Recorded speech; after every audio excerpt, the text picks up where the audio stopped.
How does the business determine what counts as success for a CISO? I mean, what warrants a raise in salary?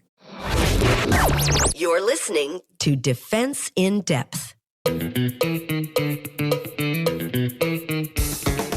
Welcome to Defense in Depth. My name is David Spark. I'm the producer of the CISO series, and joining me as my co-host, one of your favorites, one of mine, it is Eddie Contreras, Senior EVP and CISO over at Frost Bank. Eddie, thank you so much for joining us. Thanks for having me back, David, yet again. And it will keep happening.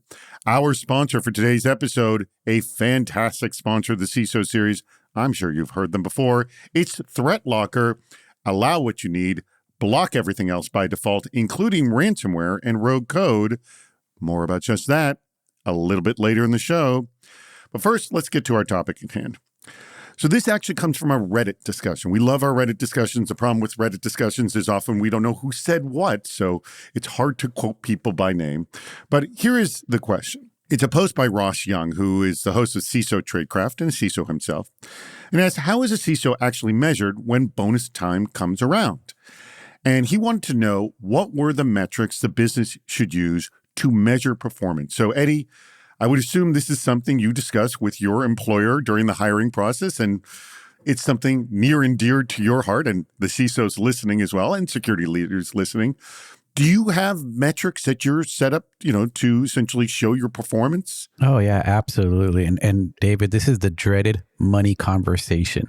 And I don't think it just sticks with the role of the CISO. And it could be, you can replay this for every aspect of your life. Whether you're in a relationship, you own a business, you are somebody's subordinate, you have to talk about money. And it's, for some reason, human nature, it's just not comfortable. But you do have to have that conversation. And so the best thing to do is to walk into that office and say, here's what I think I should be measured like. And that's the uncomfortable part. But once you start it, most of the time, you're going to come to an agreement. Very, very good point. Well, we're going to have that discussion. And I think it's quite valuable for everybody, whether you're a CISO or not, because it does address how your performance should be measured in a discussion you should have. To join us for this discussion, I'm thrilled that he's joining us. It's the VP of Information Security for CHG Healthcare. It is Jason Richards. Jason, thank you so much for joining us. It's great to be here, David. What would a successful engagement look like? Now, before I start reading these quotes, I want everyone to know that this comes from Reddit. So I'm actually not going to mention who said what because the usernames are kind of crazy and they do not actually identify the person. So if you really want to know who said what, we'll have a link to the post for Reddit on the blog post for this episode. I'm just going to read quotes without identifying the people. So first Reddit user said, quote, I've always made the personable effort with staff. If you are friendly and approachable, you go the furthest. Sitting back and complaining about others being, quote, idiots or feeling overlooked rarely changes outcomes and realistically applies damage to your reputation. If you're approachable and positive, others are more likely to advocate for you and include you in important projects. And the honest answer, another Redditor said, public speaking experience. The quickest way to a CISO is to join the public speaking circuit. So we are talking about others. You were talking about subordinates here. This is this first section here. It's talking about that. And it speaks about just being kind and being public. And actually, two things you do quite well, Eddie. I always tell this to my team, not just my managers or my leaders. Never say in private what you're not willing to say in public. We work in a profession as security professionals that you should assume at some point in time, your emails and your communications will be made public. If you're going through a breach, if you're going through a disclosure, if you're going through a subpoena, the first thing they're going to ask is, let me see this correspondence from this team. And anybody in that subpoena can be looked at. And so you should assume that conversation is going to be made public. So you always want to act that way. I think it's great advice to understand that if you can manage your candor, if you can be professional, if you can really just interact with people the way you want to be interacted with, you really have nothing to worry about. But it's great advice because some people in our industry, they have very strong opinions and like to share them. People do just enjoy talking smack, saying negative stuff about others. And in the moment, it can sound fun and they can sound on your side, but man, time goes by and people will remember what you said. Yes, Jason? Yes, that's true. They'll remember what you said. And I think an important part of this is as we are being kind, that we first seek to understand. So many times we think we're communicating and we're just scratching the surface. But as we're curious, as we try to understand their point of view, their position, where they're coming from, we better then are able to communicate our position and why we may have a certain stance and why we may be seeing things from a certain point of view. And we may not see eye to eye every time, but if someone feels heard, if they feel understood, that builds bridges and helps to bring that divide together to where there may be misunderstanding. Yeah. And if you think always assume innocence, no one comes to work to be mean. They may not be doing what you want them to do, but it may be simply innocence, right? You always have to assume they have good intentions. And if you think that way, you're going to approach those conversations differently. But the fact that, we call most of our customers users, that's not always said with the same tone, right? So you just be cautious. Yes, I know that. To also add to that, Eddie, is that I think a key attribute of any leader, including a CISO, is humility. We might be wrong in our position. And we need to understand, again, why they have the position and why they might be doing a certain behavior so that we can get to the right outcome and be less wrong together as a collective. By the way, I'm going to stress this. I like being wrong. You know what I mean? In the sense of when I'm wrong, that means my team is doing more than I can do. If I'm always right, then I'm like, well, why the heck do I need the team? Kind of a thing. I like it when they point out what I'm not getting. Eddie? I completely agree. Always hire people smarter than you. What should we be measuring? As an industry, we don't have widely agreed upon metrics to measure security effectiveness. So in reality, this is hugely dependent on the CISO storytelling ability. Another Redditor said, quote, metrics are used like words to tell a story. I think different questions may get to what you're after. What value is security bringing to the organization? How is the value brought forth? How are we going to elevate the program next year? And how much of this is due to the CISO and or their team's influence? Finding a way to quantify this will give you a bargaining trip when it comes time to talk money. I think this last quote is really kind of right on the, really nailing it, saying, look, it's for you to figure out how these metrics are going to measure your performance the best, how you're going to be seen and valued within the organization. And this may be different to everyone. I will just tell you, in general, we hear the term mean time to remediate and all the variations of that many times on the show as one of the best metrics. What are your thoughts? Yeah, mean time to remediate is a wonderful metric to look at business resilience. And I maybe want to pull this back to what Eddie mentioned starting this off on this conversation about sometimes we have to come in and talk about the outcome we want in anything in life. And sometimes that money conversation is thinking with the end in mind. But really bringing this back to a first principle that clarity creates metrics, not the other way around. And I don't think there'll ever be a one-size-fits-all measurement for a CISO. Just like with any industry, there's not a one-size-fits-all for a CTO, for a CIO. It begins with clarity, coming in and understanding what is the goal of this business. What market are we in? What are we trying to accomplish? And they may have an idea that they think would be successful before you come into that role, and they may not. If they don't, that's not a failure. That's an opportunity for leadership to take ownership and help define what success looks like. I've worked in a SaaS organization where mean time to recover, David, your point, was a key metric for our customers. I've worked in healthcare where confidentiality of patient records is a key position to protect patients, the clients that we serve, and the organization. And so it's really getting to what are the first principles of the organization. Now, there are some agnostic tools to help CISOs. You have your CIS controls, you have NIST frameworks, but you still need to take those and position them to what's important to the organization. And at the end of the day, metrics, they aren't the goal. They're just the tool to help reduce the probability of material impact and bring it to a language that everybody can align on. That is a good point. Metrics are not the goal.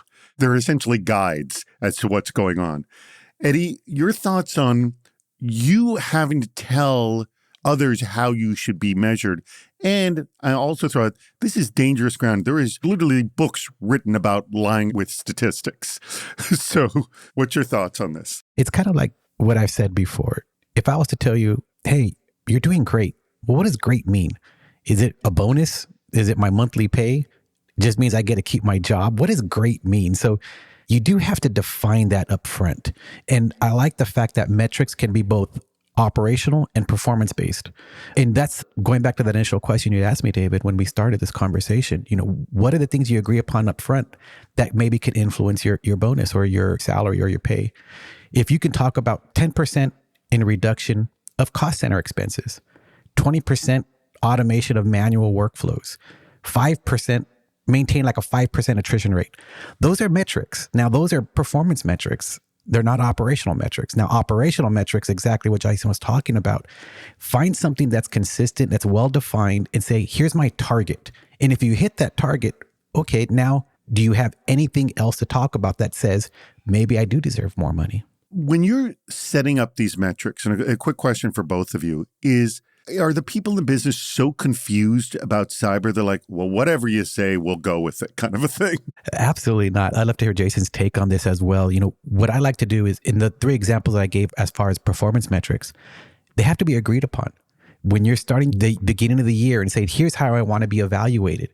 If you and your boss come to an agreement and HR says, yes, you may submit that, there's an agreement in place there. So those are metrics that you can essentially measure against, but make sure you're using smart metrics. Same thing like SMART goals. Are they obtainable? Don't just throw out a number that you've never seen achieved anywhere. Make sure they're realistic. Jason, I'm curious your thoughts on that. Yeah, and they have to be realistic and point to something, the goal of the goal. How is this helping your organization to win in the market space that you're in?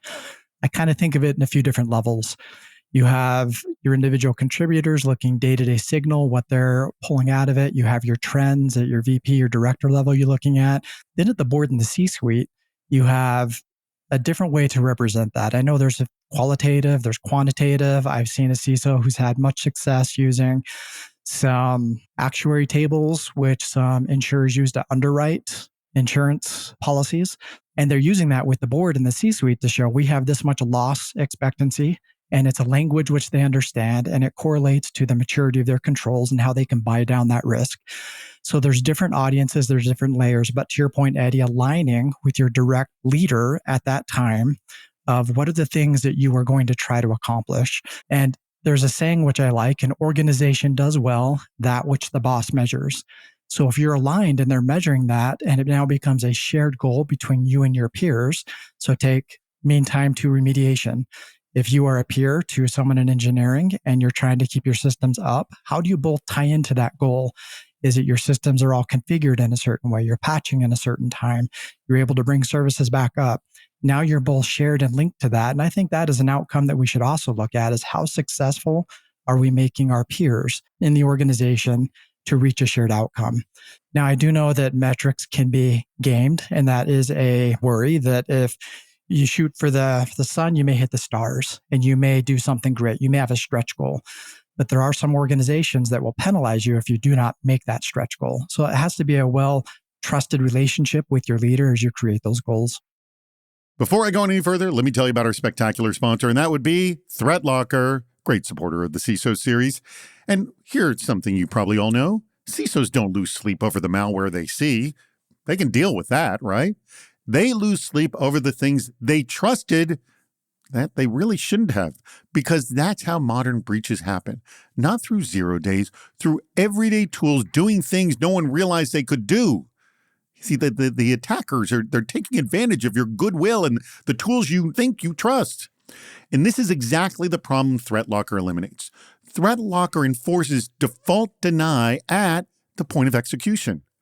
If it's not approved, it doesn't run. Period. So your attack surface essentially collapses from everything on the endpoint to only what you say is allowed. And the real power? ThreatLocker controls how trusted tools behave. PowerShell can't start scraping credentials. Chrome can't start launching scripts. Your remote monitoring and management, RMM, can't suddenly turn into an attacker's remote access platform. CISOs say the same thing. Quote, This is the first time I felt actual control instead of alert fatigue. Now, if you want to shut down entire categories of attacks, not react to them, ThreatLocker built a resource hub just for security leaders. You're going to love this. It's going to be easy to remember. Go to threatlocker.com/CISO. Again, threatlocker.com/CISO. Just add that /CISO. It can take you to the hub, and it will also let them know you found out about them through the CISO series. So if you want fewer surprises, start there. What needs to be considered? All right, first quote from a Redditor. Quote, "We actually have 10 to 15 different measurable metrics that get baked into target agreements. Things like scores and maturity assessments, no A findings in certain audits, no incidents above a certain damage threshold. It's actually really transparent over here. Everybody knows the CIO's goals. He breaks them down into the contributions required by his direct reports, and they break it down further. So usually you don't get completely pointless goals because you can trace them back all the way to the high-level business objectives. You may, however, be asked to, quote, contribute to things beyond your control or expertise. That's something to iron out with your manager during performance reviews," end quote. And here's another quote. "Bonuses are always baked in when they're hired, and it's generally based on company performance while filling out your own performance evaluations and fighting it out with your manager to justify the, quote, stretch or the outperform label." And the last quote here, quote, "The measurement for bonuses is the same in all my cases. How the business is doing, it follows naturally that if you are doing worse on a technical metric like mean time to remediate or mean time to detect or failing certification audits, the business won't be doing as well as a result. But these metrics alone have never materially contributed to my bonus. Also, let's be frank, a lot of bonus is relationship and vibe driven within your comp plan and subject to approval by the board," end quote. So by the way, they throw in a really good point here is the business is doing well, we all do well. The business is not doing well, it's not doing well. Let me throw this thing out. And one of the things we haven't talked about here, and these are metrics, but this may be one of the metrics, is performance during an incident. And this, I guess, is under MTTR and MTTD. You can't say in any kind of measurement that we'll never get breached, we'll never lose this will never happen, kind of a thing, like we will always block and tackle and nothing will get through. But one of the things we talk about a lot on our shows is just when, it hits the fan, how you perform, that's like the true measure of a cybersecurity professional.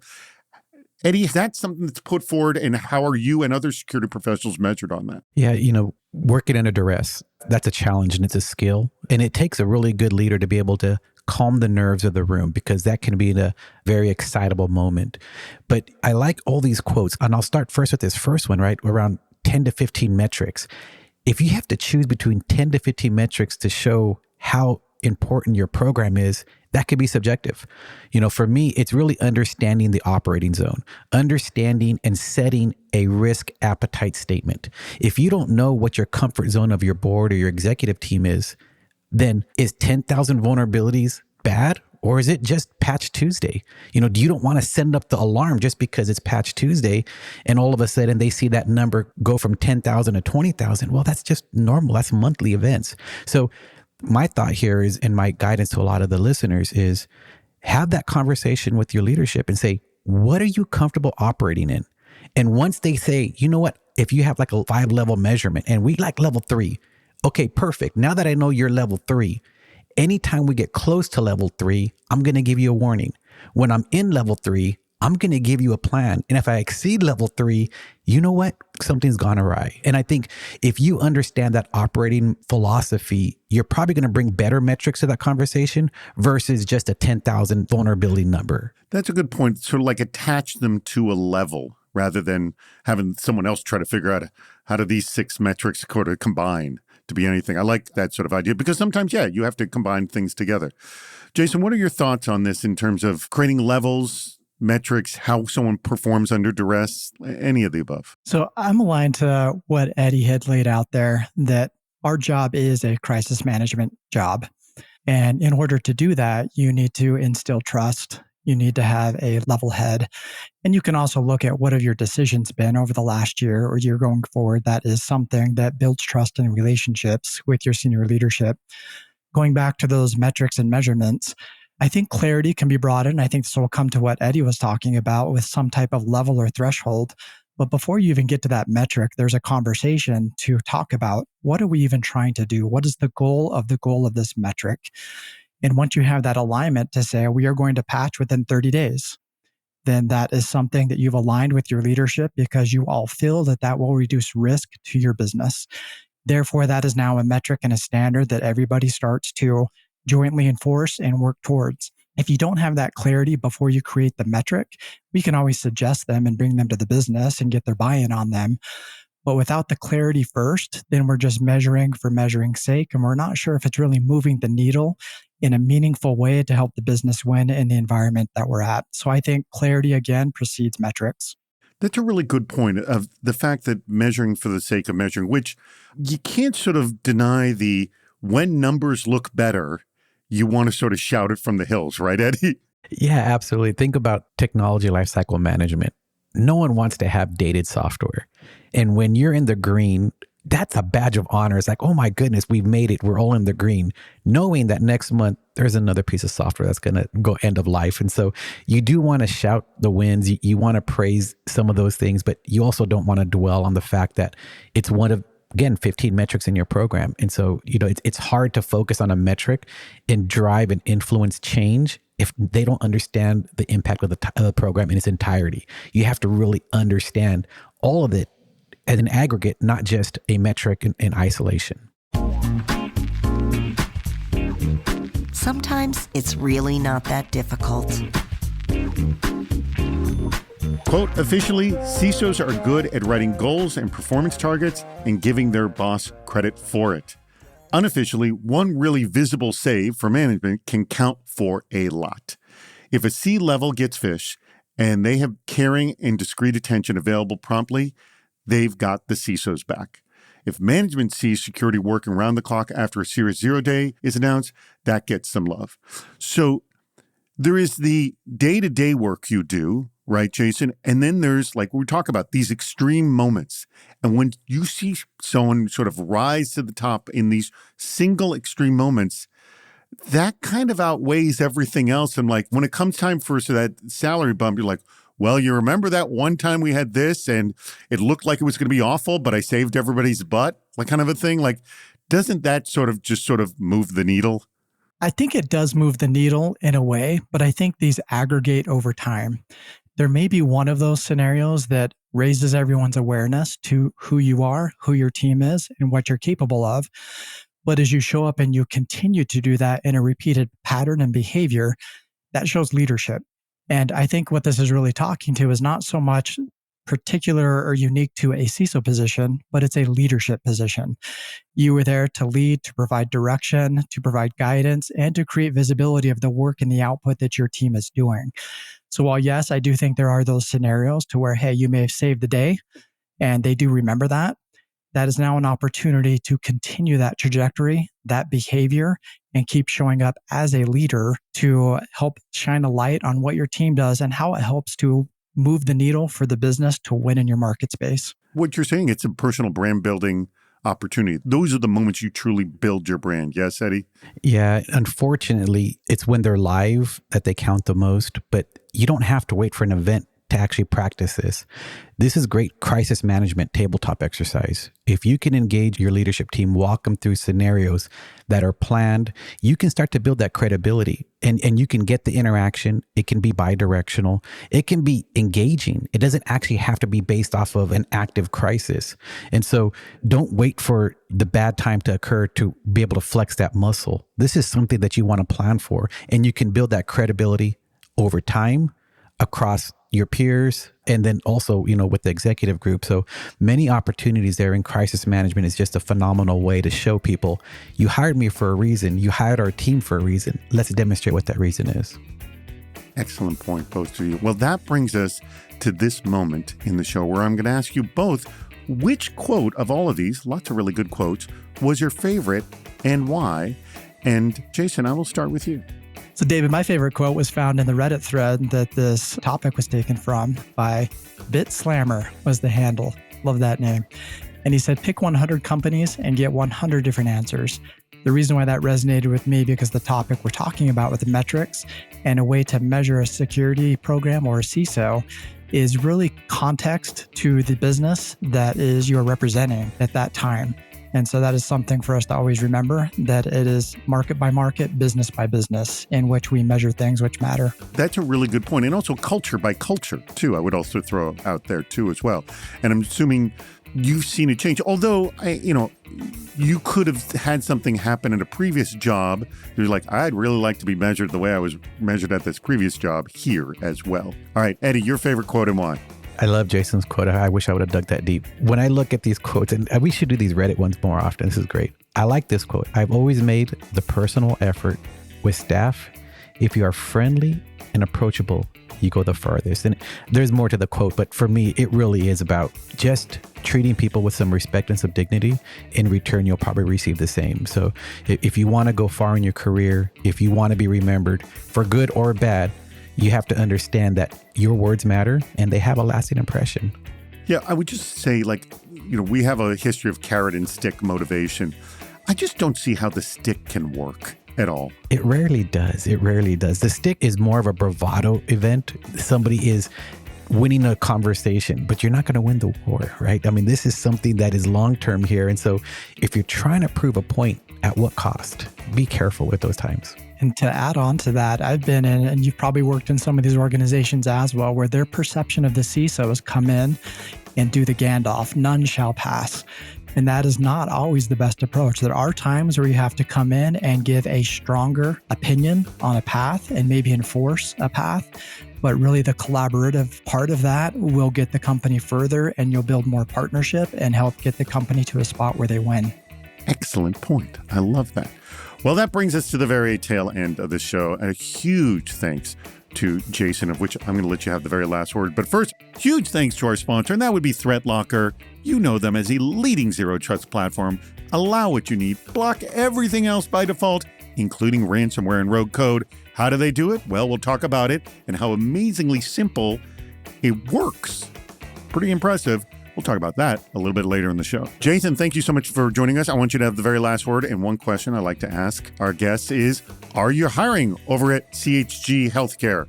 We are, David. We're hiring across our product development and product security teams. Awesome. So I'm assuming they can reach out to you, mention that they heard you on the CISO series as well. And we'll have a link to your profile on LinkedIn from the blog post for this episode. Well, we loved having you on. Thank you so much, Jason. And thank you, Eddie, as always, for doing such a great job. And to our audience, I say it. By the way, thanks are not pat. I do appreciate you. I find I'm like apologizing for my thank yous too much here. But I mean this.